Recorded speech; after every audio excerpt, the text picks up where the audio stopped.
एक और क्लॉज के बारे में बात करने वाले हैं जो है हमारा ग्रुप बाय क्लॉज। तो अभी तक हमने वेयर देख लिया, हमने ऑर्डर बाय देख लिया, हमने लिमिट क्लॉज देख लिया। एक और काफी फेमस क्लॉज होता है हमारा ग्रुप बाय क्लॉज।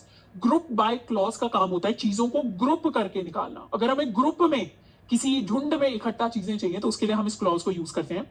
ये क्या करता है, ये हमारी रोज को ग्रुप कर देता है, ऐसी रोज जिनके ऊपर कुछ सेम वैल्यू एग्जिस्ट करती हो।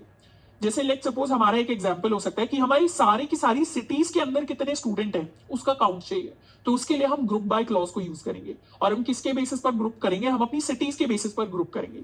बेसिकली ग्रुप बाय क्लॉज कहता है कि अगर जब भी आपको ग्रुप बनाने हो, जैसे इस केस में हमें ग्रुप बनाने की हर सिटी में से स्टूडेंट्स के मार्क्स चाहिए हमें, तो हम क्या करेंगे, पहली सिटी का ग्रुप बनाएंगे कि पुणे, तो पुणे के अंदर जितने भी बच्चे उनके मार्क्स आ जाएं। फिर हम दिल्ली सिटी के हिसाब से अपना ग्रुप बना सकते हैं, फिर हम मुंबई सिटी के हिसाब से अपना ग्रुप बना सकते हैं। तो इस तरीके से हम ग्रुप्स बनाएंगे, फिर इन ग्रुप्स के ऊपर इंडिविजुअली हम कुछ कुछ ऑपरेशन परफॉर्म करेंगे। तो ये क्या करता है, it collects data from multiple records and groups the result by one और मोर कॉलम।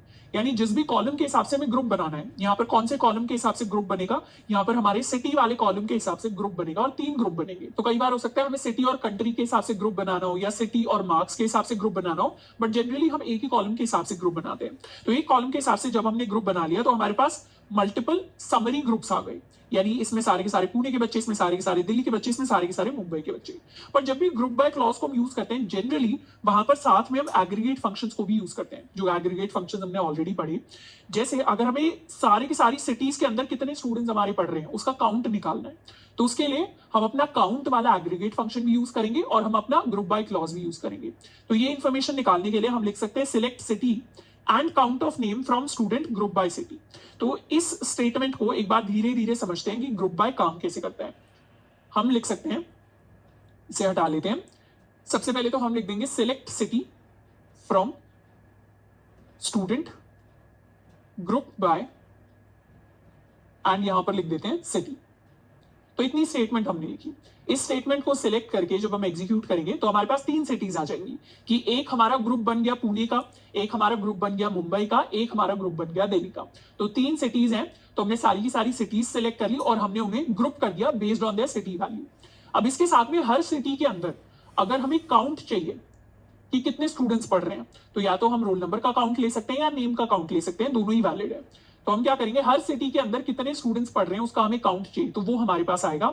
इसे हम एग्जीक्यूट कर लेते हैं। तो हमारे पास एक कॉलम बन गया सिटी का जिसमें सारी सारी सिटीज आ रही है, दूसरा कॉलम बन गया काउंट ऑफ रोल नंबर का कि हमारी जो दिल्ली सिटी है उसके अंदर 3 स्टूडेंट्स हैं, हमारी जो मुंबई सिटी है उसके अंदर 2 स्टूडेंट्स हैं और हमारी जो पुणे सिटी है उसके अंदर 1 स्टूडेंट है। तो यहां पर एग्जैक्टली हुआ क्या, यहां पर ग्रुप बाय ने सिटीज के बेसिस पर ग्रुप बनाया।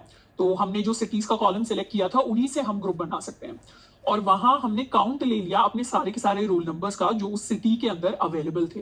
अब यहाँ एक और स्पेशल चीज होती है ग्रुप बाय में कि जितने भी कॉलम्स हम यहाँ पर लिखते हैं, नॉर्मल कॉलम्स जिनके ऊपर हमने एग्रीगेट फंक्शन अप्लाई नहीं किया, एटलीस्ट उतने ही कॉलम्स के बेसिस पर हमें ग्रुप बाय के अंदर चीजें लिखनी होती है। जैसे यहाँ पर अगर हमने सिटी एंड नेम लिखा होता तो हमारे पास यहाँ पर एरर आ जाता। एरर इसलिए आता क्योंकि यहाँ पर ये जो नेम है इसे हमने गूगल सर्च कर सकते हैं MySQL एरर कोड 1055, तो उस एरर का पूरा डिस्क्रिप्शन हमारे पास गूगल करके हम समझ भी सकते हैं, उसको ठीक कैसे करना है वो भी देख सकते हैं। बट अभी हमें ये पता है कि जितनी भी चीजें सिलेक्ट के अंदर लिखी होती है नॉर्मली बिना एग्रीगेट फंक्शन के, जितने भी कॉलम्स हमने सिलेक्ट किए हैं हमें उन सारे कॉलम्स के बेसिस पर ग्रुप बनाना होता है। तो अगर हम सिटी के बेसिस पर ग्रुप बना रहे हैं तो हम सिर्फ सिटी को ही सिलेक्ट कर सकते हैं अपने ग्रुप के लिए, और फिर उसके बेसिस पर हमें ग्रुप बनाना ही बनाना पड़ेगा। पर अगर लेट्स सपोज यहाँ हमने नेम लिखा है तो हम यहाँ पर सिटी एंड नेम दोनों लिख सकते थे, इसको कर सकते थे सिलेक्ट एंड एग्जीक्यूट। तो इस बार क्या हुआ, सिटी एंड नाम दोनों के बेसिस पर ग्रुप बना। तो एक हमारा ग्रुप बना जिसमें पुणे और अनिल दोनों हैं, तो उसमें एक ही स्टूडेंट है। फिर मुंबई और भूमिका उसमें भी एक ही स्टूडेंट है। फिर मुंबई और चेतन है उसमें भी एक ही स्टूडेंट है। पर यहाँ पर अगर ऐसा होता कि मुंबई सिटी के अंदर 2 चेतन होते, अगर हमारे पास 2 स्टूडेंट्स होते जिन दोनों का नाम चेतन होता, तो उस केस में क्या होता, उस केस में रोल नंबर का काउंट 2 आता हमारे पास, क्योंकि वो एक यूनिक चीज नहीं रहती, फिर डुप्लीकेट हो जाता। तो यहाँ जितने भी सिटी एंड नेम यूनिक है उनके बेसिस पर हमारा ग्रुप फॉर्म होगा। तो ग्रुप बाय थोड़ा सा डिफिकल्ट लग सकता है सीखने में, पर इतना डिफिकल्ट है नहीं। बेसिकली जब भी किसी भी चीज के बेसिस पर हमें ग्रुप करना होता है तो हम उसका नाम लिखते हैं और फिर उसे ग्रुप बाय कर देते हैं। और अगर इन ग्रुप्स के अंदर हमें कोई इन्फॉर्मेशन निकालनी है, जैसे लेट्स सपोज सारी सिटीज के अंदर हम अपना मैक्सिमम निकालना चाहते हैं या हम अपना एवरेज निकालना चाहते हैं। लेट्स सपोज हम एवरेज निकालना चाहते हैं सारे के सारे स्टूडेंट्स के मार्क्स का, कि पुणे के अंदर स्टूडेंट्स के क्या एवरेज मार्क्स रहे, दिल्ली के अंदर स्टूडेंट्स के क्या एवरेज मार्क्स रहे, या मुंबई के अंदर स्टूडेंट्स के क्या एवरेज मार्क्स रहे, तो वो हमारे पास आ जाएंगे। एग्जीक्यूट किया तो पुणे के अंदर स्टूडेंट्स के एवरेज मार्क्स 78 थे, मुंबई के अंदर 89 थे, दिल्ली के अंदर 63.33 रहे। तो सारी की सारी सिटीज के एवरेज मार्क्स हमारे पास आ गए। तो इस